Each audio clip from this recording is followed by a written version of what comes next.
So my name is Lucas Veloso, and I welcome you all to the Global Citizen Assembly Network Seminar Series, Part 3. In June, GLOCAN is hosting an exciting debate covering four of the most important questions on transnational citizen deliberation and citizen assembly. Today's seminar, the third one, will cover the topic on grounding.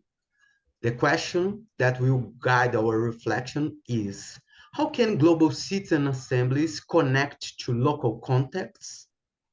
If you want to know more about GLOCAN, access recordings of previous debates, download our published reports, or just get in touch with us, we'll share our website in the chat. And to discuss this important question of connecting global assemblies with local context, we have the joy and privilege of hosting the brilliant researchers Susan Lee and Andrea Felicetti. Susan is a master's student in the sociology program at Stanford University. She is a founding team member of the Global Assembly on the Climate and Ecological Crisis, the world's first international deliberative mini-public. Her research focuses on international governance and the role of public administration in deliberative democracy. And Andrea Felicetti is a senior assistant professor at the Department of Political Science, Law, and International Studies at the University of Padua. His main research interests revolve around democratic theories, public spheres, and governance. He's the author of distinguished books like Deliberative Democracy and Social Movements, and his research is featured in numerous high-quality international journals. Having introduced our dear discussants, I will now give a brief overview of today's agenda. We will start with 5 minutes punchy input from Susan and Andrea. In the sequence, I will pose two questions, one for each speaker, who will have 7 minutes to answer. After that, we will open the mics and chat for a discussion with the audience for 30 minutes. And now, if everyone is ready, Susan, do you like to start, or Andrea? I see that I'm spotlighted, so I'm happy to start. Thank you for the introduction, Lucas, and thanks for everyone for being here today. Thanks for deciding the order, despite our mutual indecisiveness. As Lucas shared, I was part of the core team of the Global Assembly, and I think for this punchy intro, I'm just going to take a sort of practical perspective and share a few ways in which the Global Assembly was grounded in local context of the participants and some of the design choices that we made. I'll focus on 3 ways, depending on time. I think just to begin, a foundational way that the process was rooted in local context started with the recruitment of the personnel of the organizing team. So the first step of the Global Assembly was a location lottery that determined the 100 locations that participants would come from. And then really the second step after that was building a team of 100 local organizations that were located within a 200-kilometer radius of these points into a role called community hosts. So in the end, each of the 100 assembly members or participants were recruited, hosted, translated, and supported by someone in their vicinity. And really, these local organizations were the most visible Global Assembly personnel to the participants. I think here the payoff and grounding is first functional and then normative, in the sense that we knew downstream of really early testing that individuals who were sort of closest to the participant had to make discretionary choices at the front line in order to translate the central directions around recruitment, around hosting, translation, into executions that made sense at the local context. And so decentralizing the personnel is what logistically enables the mini public to absorb this vast diversity in terms of culture, literacy, language, or infrastructure. The second way that I'll cover happens before the deliberation starts. and what were called information contextualization events, where each of the community hosts were asked to organize and facilitate a local event that invited the assembly member, the street recruited participants who weren't selected by the second stage sortition, as well as members of the local community, the task being to review the initial translation of the written information materials that the assembly member would use during deliberations and sort of add local examples to the text that was already there. I think here the payoff for the assembly member, for the individual participating in the mini public is, I mean, first, like better information materials, but also exposure to more examples of climate impact in their locality. And emotionally, this event was designed to have sort of like the village prepare the individual to embark upon what could be a very daunting task. And then for the community, this was a way to involve non-selected participants, also just to spread greater awareness that this was happening, that someone in your village or your community is going to be embarking on this adventure. I think this area has a lot of potential for innovation in terms of grounding. The toolkit provided sort of intentionally vague directions, a lot of open space for adaptation by each of the community hosts. So for example, for recruitment, the instruction was invite like 5 to 20 members of the local community, but we had lots of permutations into what that looked like. So I think we often talk about how global assemblies can be docked onto existing international organizations. Conversely, we can talk about how these constituent parts that are sort of adjacent to the forum of the mini public can also be docked into existing spaces for participation or norms and such. The third and last method that I'll talk about is during deliberation. So the central question, I think, here, right, is whether participants in a mini public should be representatives of their communities. We can imagine sort of like a menu list of different degrees of linkages between the participant and their community, however defined, that each has its own pros and cons. In the case of the Global Assembly, just want to be clear that representation was not the official line. We made it clear from the point of recruitment that participants only represented their own lived experiences without an expectation of being representatives. But I think even in the sort of minimum viable scenario, the connection is inevitable. So we saw that sortition selected an individual, but that individual brings an existing internet connectivity, they bring existing cultures and social norms, and also life experiences that aren't sort of like spontaneously arising in a vacuum. And these factors make its way into the forum in sort of starting from even their personal stories about their village or their grandparents, or what their Zoom backdrop looks like, whether other people in the breakout room need to turn off their videos because their internet connection is bad.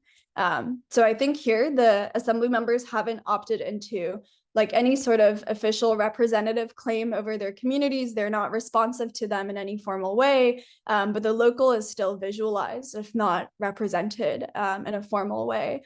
And so I don't know how I'm doing on time, Lucas, but we did make some, procedural choices. 1 minute. Cool. To try to sort of honor the way the local would be visualized inevitably. And I think to share my screen really briefly, one way in which this took place was in this example of a supplemental exercise that visualized the differential impacts that various degrees of global warming would have on the 100 different administrative units or localities where participants came from. So you can imagine breakout rooms zooming into this to find the 5 points where the participants are coming from, and then to anchor their deliberations on like equity, impact, or adaptation based on these local rather than individual differences. So I'll stop here, but these were some. Thanks for your work that is in the reports that are really informative and offer something that was not there before through this presentation. Citizen assemblies connect to local contexts.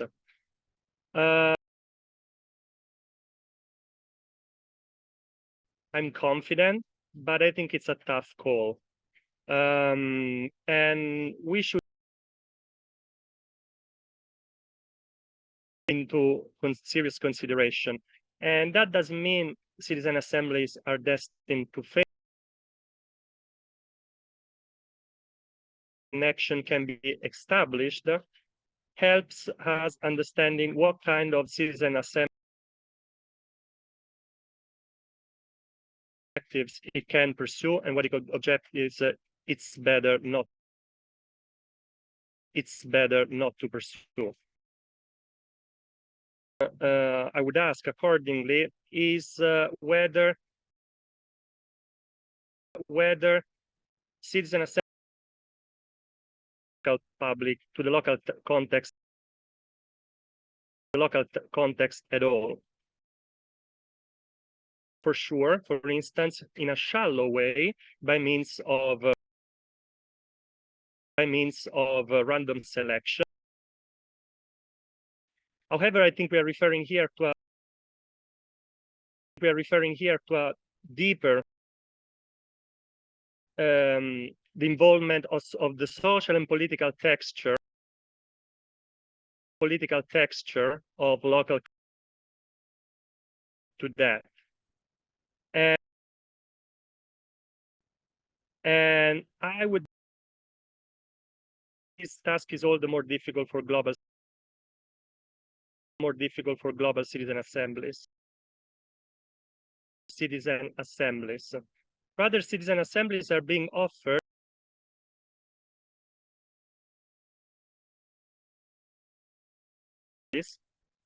that are giving them something that can oppose citizen assemblies, political culture that doesn't really on politics.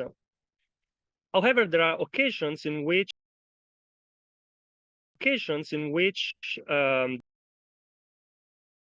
to connect to local publics, to the local context. Doing research on this is that it's important to involve civil society early on.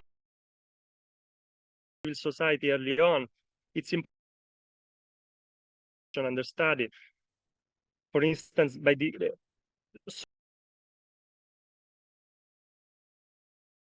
to keep them through the process to favor implementation and a couple of insights that we got from a research that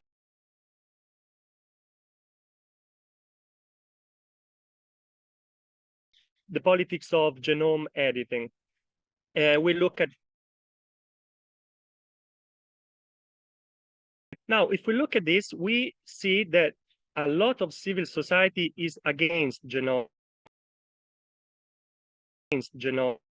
editing be regulated, which is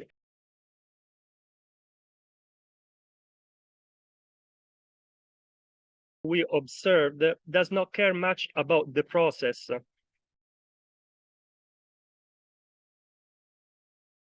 That is objecting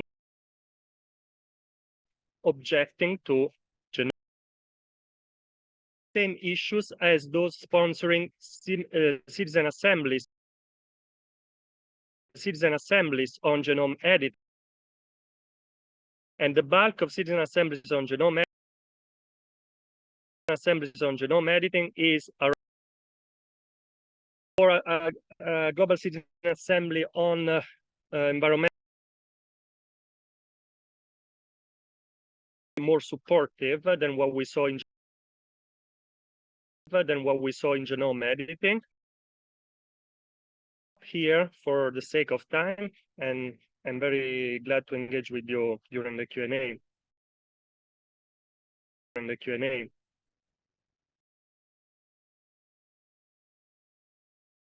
Yes, thank you very much, Andrea, for your punchy input.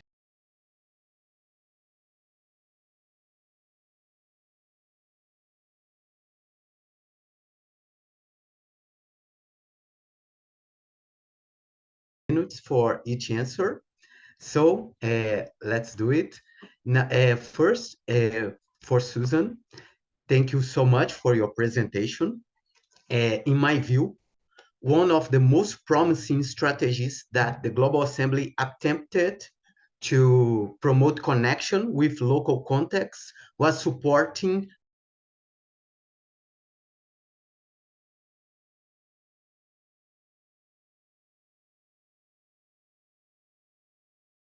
with your experience. What would you modify in the interaction between the core assembly and the local assemblies? For example, would you plan for the local assemblies to occur beforehand to generate the agenda and even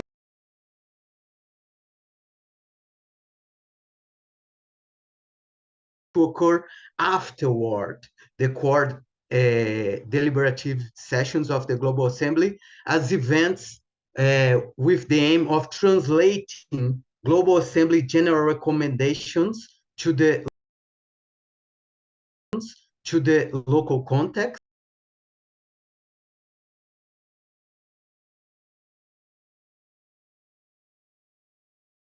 You found a lack of demand and even opposition of civil society in relation to citizen assemblies, which certainly varies culturally. But by your research or by your perspective, what are the main reasons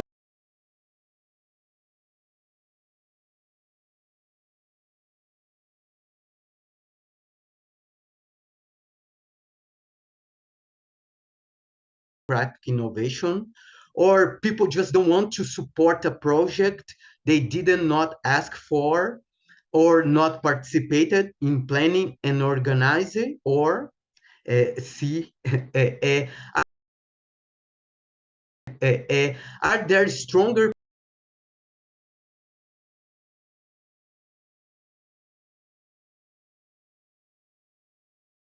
highly polarized public spheres?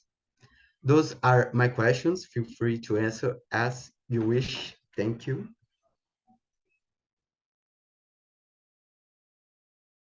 Cool. Thank you, Lucas, for this question. I think this is something that we've thought a lot about in the team. And yeah, I'm glad that you brought up the local assemblies.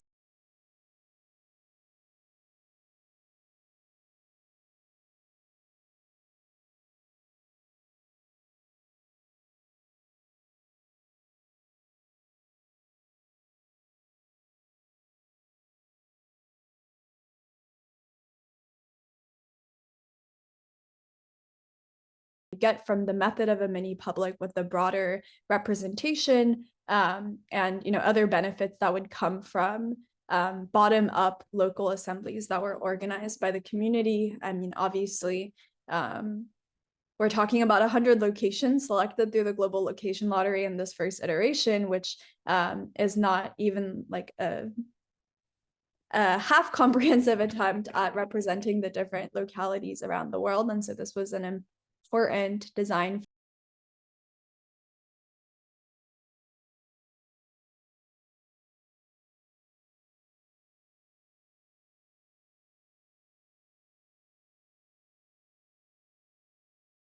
the two wasn't very fleshed out. It was just a pilot year to see how these things could be run concurrently. So in 2021, deliberations and the community assemblies and the core assembly started around the same time, and there wasn't like an input or an output process. The final recommendations that were reported from the community assemblies were simply reported alongside the recommendations of the core assembly in the final report. And I think that the top line reflection from this was how can we improve transmission in what ways in future iterations. And I think we really thought more about the latter option that you presented of the core assembly producing these recommendations and then running community assemblies to sort of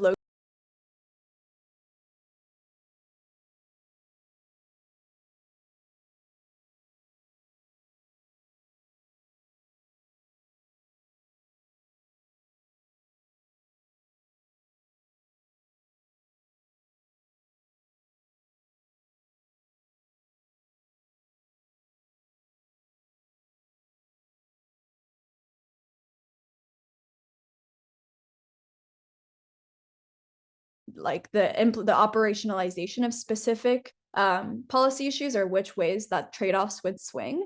And so I think given the nature of these recommendations, it makes quite a lot of sense for community assemblies to be run after the fact, to look at how can these principles then be applied in the specific problems that our communities are facing. And we talked about this issue not just in the context of community assemblies that were run in different locations than the 100 locations that participants came from, but also through the option of reconvening what I introduced as information contextualization events that were held before the assembly to prepare the information materials for the assembly.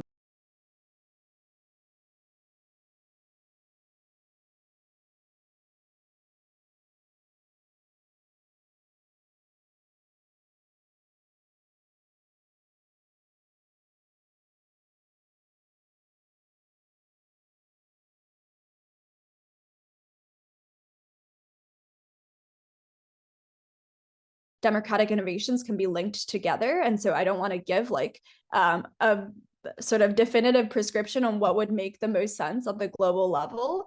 But I think that I really align with the spirit of your question, just in terms of not needing to place all of our eggs into mini publics, right? They don't need to fulfill all democratic criteria, including grounding or localizing. And so, yeah, just looking at how different forms of participation that don't involve sortition, that maybe are not deliberative, can still be docked onto an orbit alongside a global mini public, I think is something that, yeah, I really resonate with, and I appreciate your question.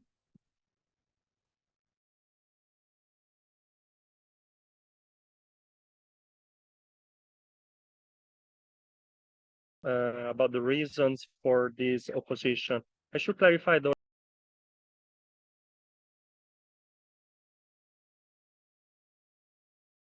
or ignore citizen assemblies or mini.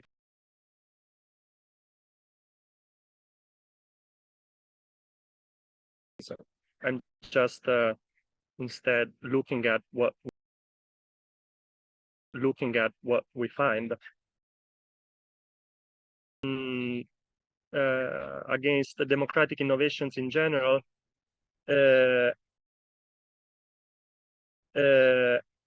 and citizen ask in a country that is lagging behind in terms of democratic innovations, such as nearly almost nobody will know what it is.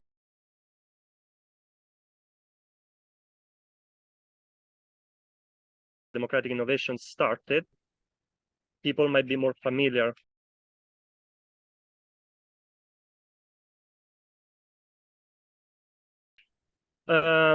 People not wanting to support a process they were not involved in.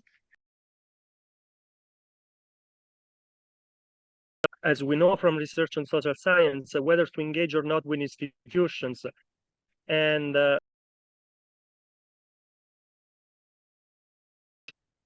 with institutions is always a tough choice. Always a tough choice for social movements. Ways to collaborate with institutions, and it's not something they can do easily. For sure, what does not seem to be there in civil society is distrust towards fellow citizens. They would like fellow citizens to know about what's happening in the field of genome editing. If there is some skepticism towards the abilities of citizens in the field of genome editing, research says that it lays on the hands of scientists that often have a deficit model a deficit model based idea of participation. That is, participation should be done in order to inform the people that don't know about this. And that's where it stops. So there is, in some sectors, significant skepticism about the ability of citizens to engage with this. But these sectors are certainly not in civil society. So, and I think probably there is a final point that has to do with the fact that civil society organizations would like to win their battles. Democratic innovations are not necessarily the way to get things done in that respect. So nobody grants that it's worth the effort. And also, democratic innovations usually are realized by elite actors, as I said before, and that are perceived as distant. So this does not grant great popularity, let's say, from the side of those that would like a more bottom-up form of participation, unfortunately. Well, thank you both for this really good answers to us. And we are right on time, and we can start our Q&A session. So please, if you are there in the audience and have a question for our two discussants, will be an honor to receive your question and answer it. Someone has some offs. Have one. Can you spotlight him?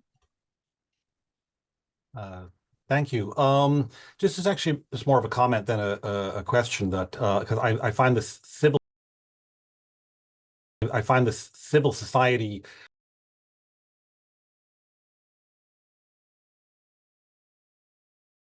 the book Hope for Democracy by John Gastill and Kathleen Knobloch on the Oregon Citizens Initiative Review. It has a very good discussion of their relationship with the local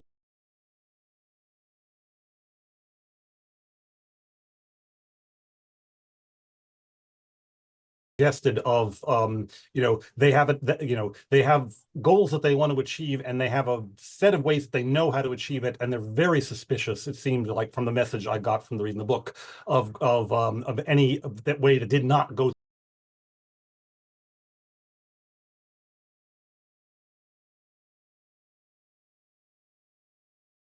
I'd recommend as very helpful on the subject. So thanks. I'd recommend as very helpful on the subject. So thanks. Thank you very much, Peter. If you can share a link. One more hand raised. It's our dear Mel. Right. Hi. Sorry, I have a second screen. This is why I'm looking away. But it's easier for me. Yeah, I have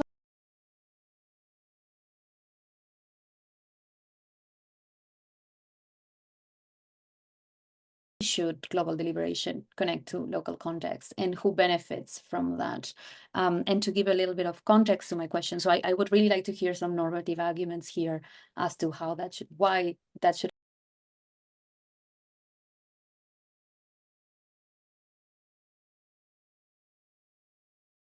connecting global deliberation to local context, and is it meant to benefit the process? And if so, is it not an extractive practice to use, let's say, civil society organizations or their existing mobilization processes just to benefit a global process that, as Andrea very nicely put it, nobody asked for? Should it benefit communities? And if so, is global deliberation really the way to do so? Or how can global deliberation better support already existing mobilization, civil society organizations working on the ground across the world? And I just want to give maybe the example, I just posted it in the chat, of Lucas and Hamilton's research on how the Global Assembly could have connected to the local context in Mozambique, and how civil society organizations that were related to and engaged in the Global Assembly process were saying, like, actually, the Global Assembly was all nice and good, but it's just one individual participating in that process. And it was a missed opportunity to promote, for instance, climate awareness, to promote education about the climate crisis in their local communities by connecting the Global Assembly to processes this civil society organization was already conducting on the ground. And it could have been as simple as just putting a screen in the community and projecting the plenaries and the deliberation, so that the community could also benefit from that. So that would have been a way of benefiting the community. But then, was that the goal, or should actually connecting to context benefit the process itself?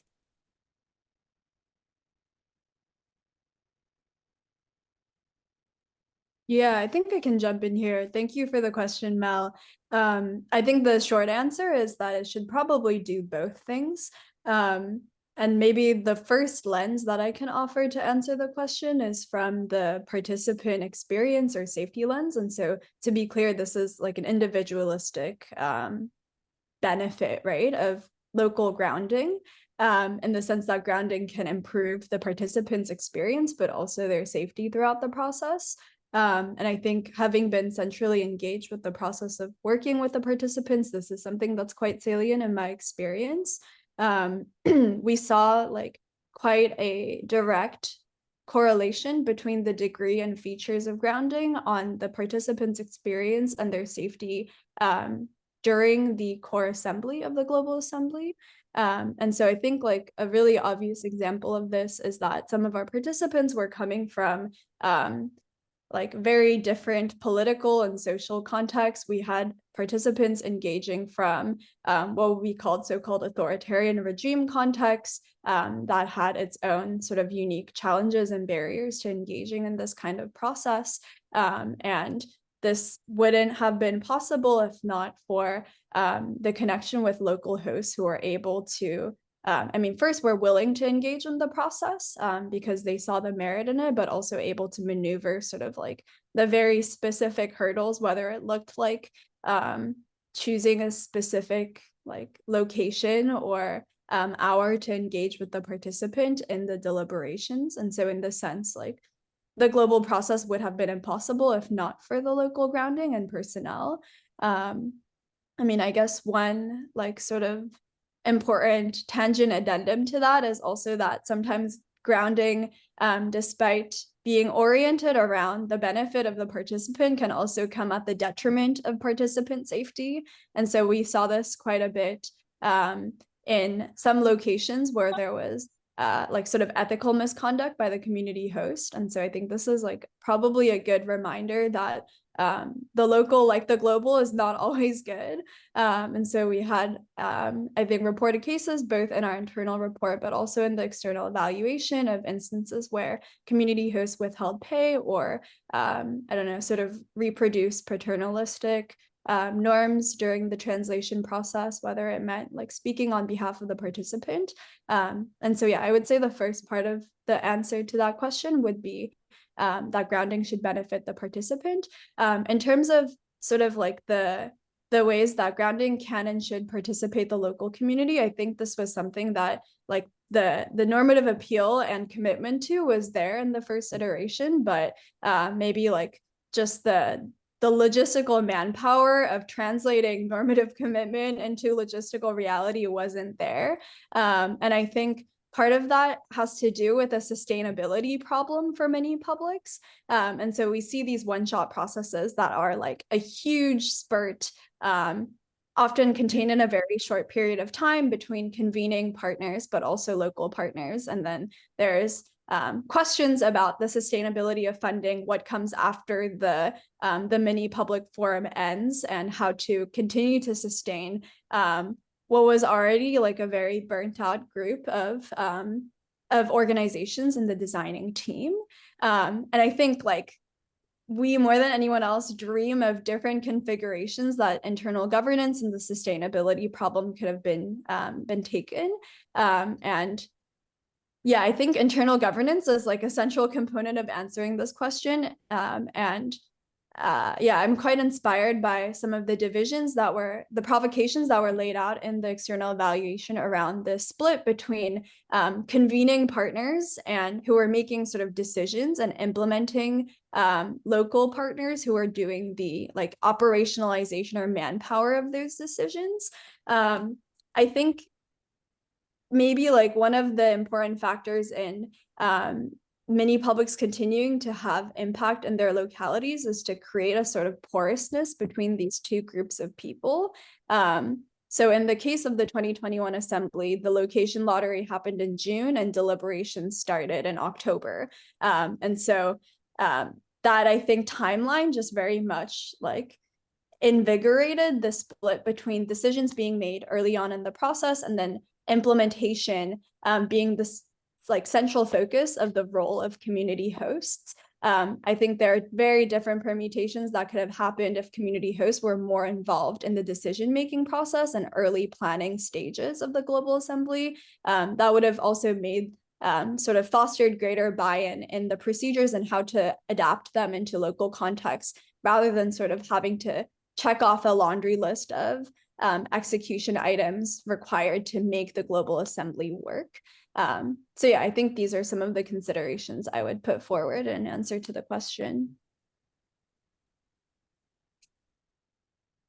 Should I go just 1 minute or I skip? Yes, Okay, please, Andrea. so very quickly, thank you for the question, Melissa. What should citizen assemblies connect with local context for legitimacy? They have a legitimacy issue, and it's going to be unsurmountable without connection to the local context. Who benefits from this connection? Certainly citizen assemblies advocates, because of what I just said. With regard to communities, it's not a given that they might benefit from it. I think it depends is the answer. Starting with the fact that it's not such a thing as a local community, because these are imagined and constructed communities, especially we do so particularly when it comes to mini publics, you know. But if in the local community, for instance, there is someone that thinks that climate change is a problem, then probably the citizen assembly on climate change is the place for them to make some gain. If there is someone against it, it's unlikely to help the cause. In genome editing, the problem is a bit more difficult because we don't really know whether editing the genome of a plant is desirable or not until we discuss a lot about it. And if that discussion doesn't take place, as is the case, then there is no position in the public sphere, and probably nobody is going to benefit from the citizen assembly.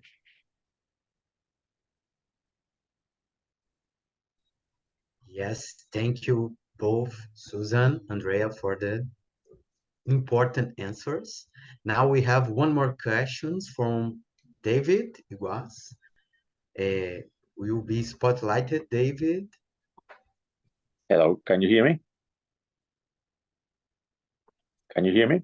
Yeah. Hello? Yes, we can hear you. Yeah, great, thank you. Basically, my question is directed to Susan. I'm involved at the moment in Portugal in setting up of a citizens' assembly at a very local level about a specific question regarding the environmental health of some rivers. So we're in the process of sending the invitations at the moment and to the local community and see how many people can get involved. Obviously, I can understand that each citizens' assembly depends on the context, national and local, so they're very different. I can understand that, and I would be very interested in finding out more about the research that you, Susan, are doing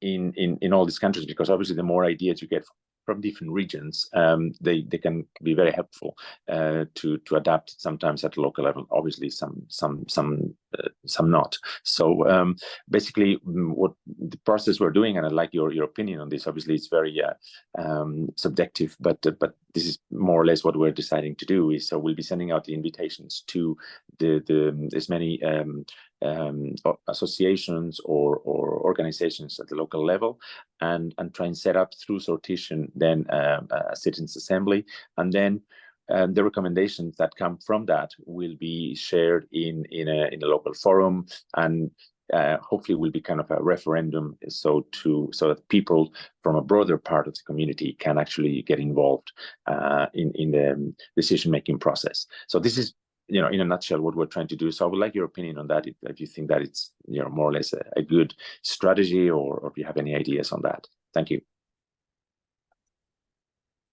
Yeah, thank you for your question, David. I think maybe like the one transferable insight I can offer from our process, I'm sure there's like a wealth of knowledge, even just in this call, on different design choices that can be made in many publics. But one experience I can share from the context of the Global Assembly is in the profile of local partners that we worked with.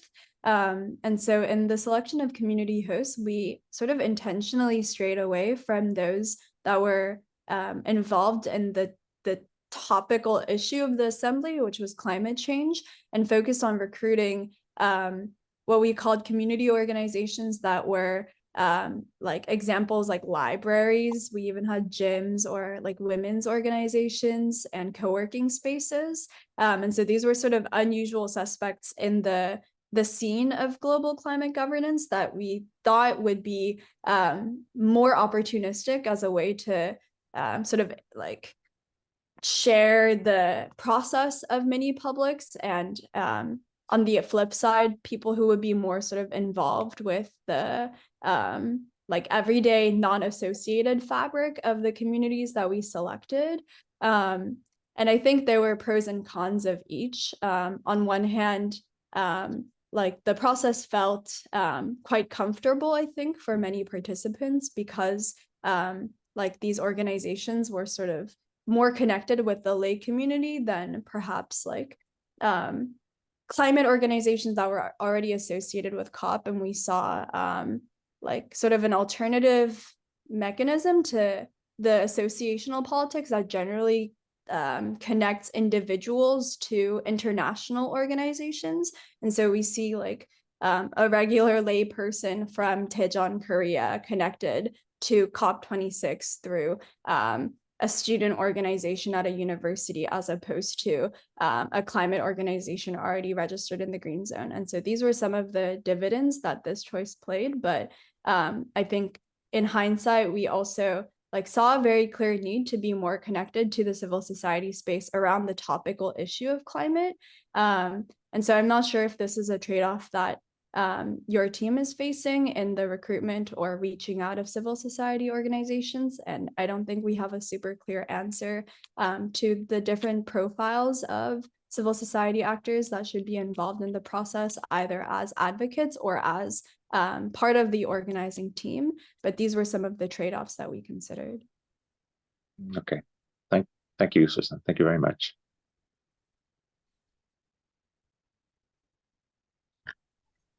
Okay, anyone more in the audience has a question, a burning question for our speakers?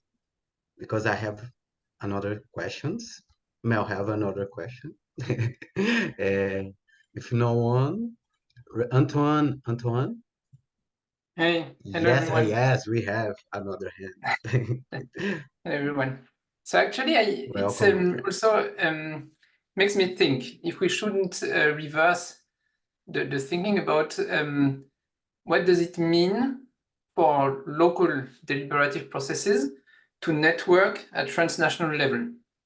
So kind of not thinking top-down, but bottom-up on a federation of deliberative processes.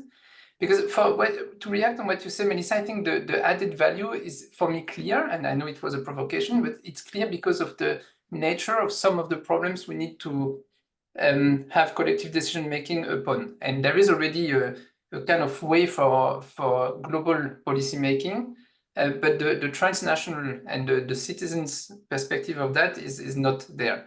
So I think for me, the added value of transnational deliberation is clear. But indeed, the format, I think, is we still need a lot of experimenting to find the right formula. And maybe, indeed, we shouldn't do what others do what we don't want to do. So maybe it's interesting to think about federation or a coalition of, with coalition and networking, actually, of deliberative processes. So maybe that's one way we could think about it as a remark. My friends, I will just invite Calypso to ask her question, and you too, after that.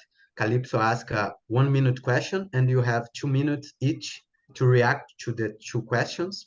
Can we do that? Calypso, it's an honor to have you here. If you share your question with us. Yes, Lucas, thank you so much. And it's great to listen to Susan and Andrea, because the Global Assembly is an inspiration for us all, including at the Democratic Odyssey Project. And just one point, Susan, I love the way in which you keep on saying, you know, basically we have angst in the organizing committee, we wish we'd done it better, etc., because we also try to think about imperfection, you know, that by definition, what we do with all the constraints, especially you global level, but even us at the kind of transnational level, at the European level, you know, we have budget constraint, we have staff constraint, we have experiential constraint. So we do the best we can, and the best you could was amazing. And so that's the first thing. And I just want to say that we're very, very committed to drawing lessons from everything you've done. And I wanted to kind of make 2 points.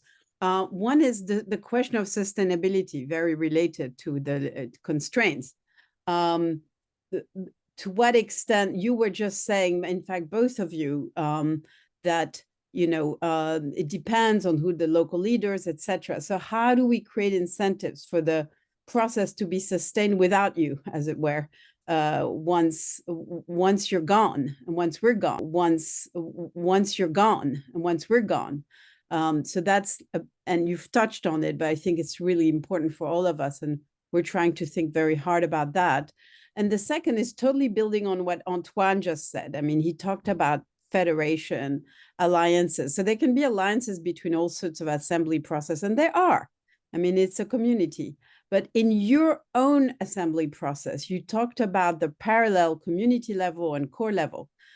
But one question is to what extent you can push the translocal level, taking a leaf from social movements, from you know, the alter globalization, etc., which was about translocal struggles and being inspired by each other, and you know, building on Andrea, and the kind of the skepticism of especially social movements, civil society, etc. But if somehow these local assemblies can connect among themselves and can be helped to connect, because that's complicated and difficult. Of course, the internet helps it. But so without the need for a core assembly at the top, which looks very top down, of course, that's needed, and who the connectors are is very important.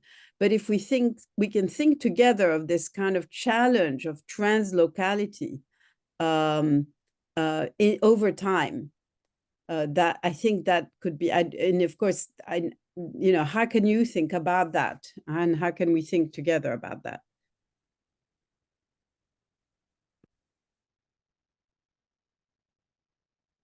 Yeah. I think we have a lot on our plate. Oops. Yeah, okay. Yes, I think we have a lot on our plates, but I will ask a question to Andrea, as Mel was motivating me here in the chat.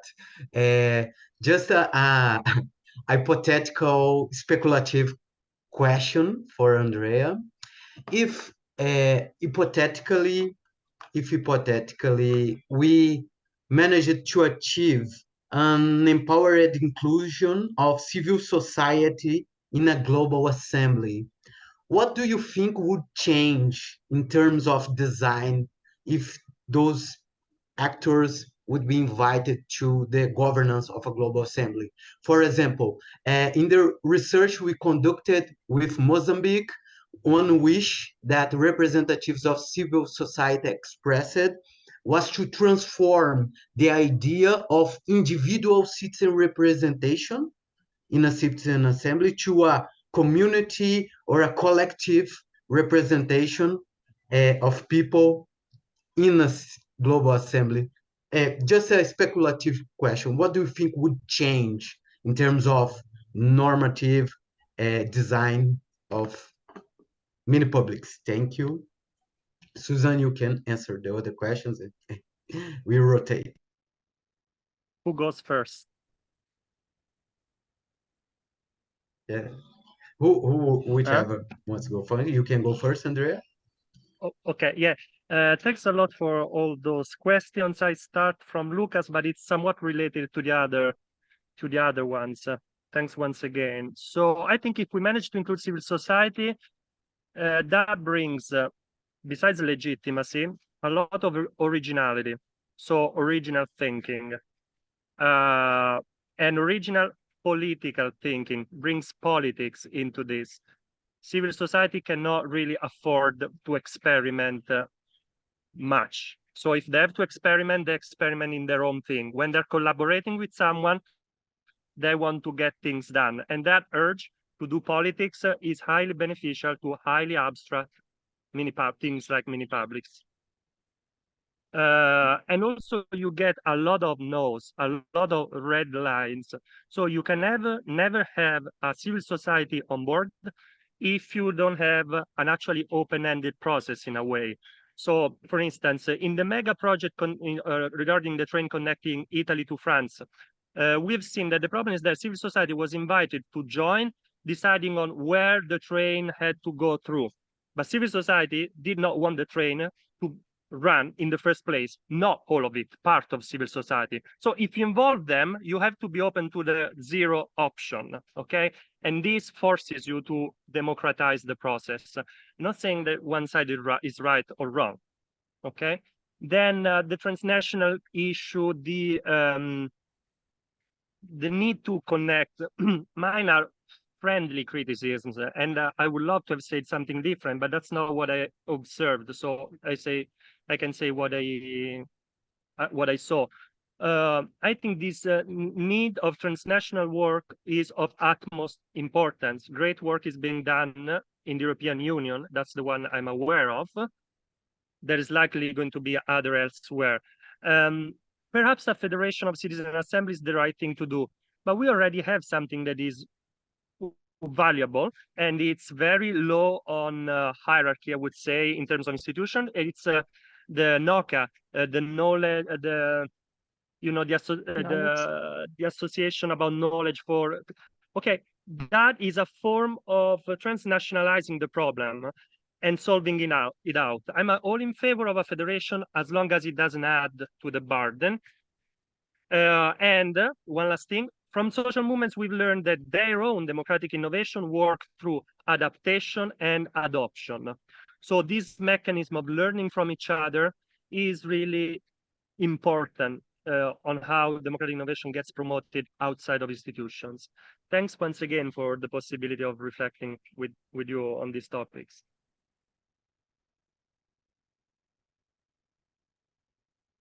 Thanks. I'll do a 1-minute answer to Calypso's question and then turn it back over to you, Lucas. I really appreciate this question. I think where my head is at now, I understand it as a question of organizational design on the internal governance. If you look at any of the evaluations or the reports, which I should probably drop a link to below, the organizational design of the Global Assembly in 2021 was very akin to what we called a wheel spoke, where there was a center. You can draw some analogies between central policies that are implemented by frontline bureaucrats in different locations. This meant that there was a streamlined implementation process, but the center, which was literally called the central circle, very much sat as an intermediary between the different local partners.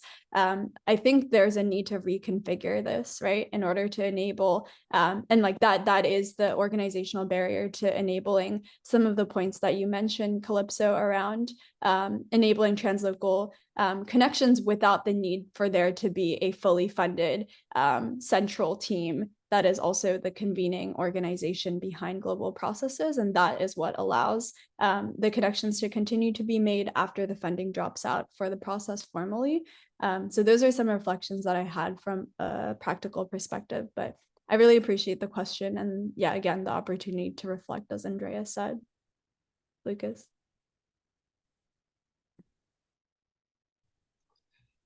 Yes. Oh, I'm so happy. Thank you all for being here today. A special thanks to Susan and Andrea for their invaluable contributions. And we take this opportunity to invite you all again to our next event, the season finale of GLOCAN seminar series that will cover the topic of docking. How can global citizen assemblies make an impact on global governance? We look forward to continuing our discussion on this important topic and exploring new ideas together. Thank you all. Lots of appreciation. Susan, Andrea, thank you. And see you there next week. Same time, same link, same everything.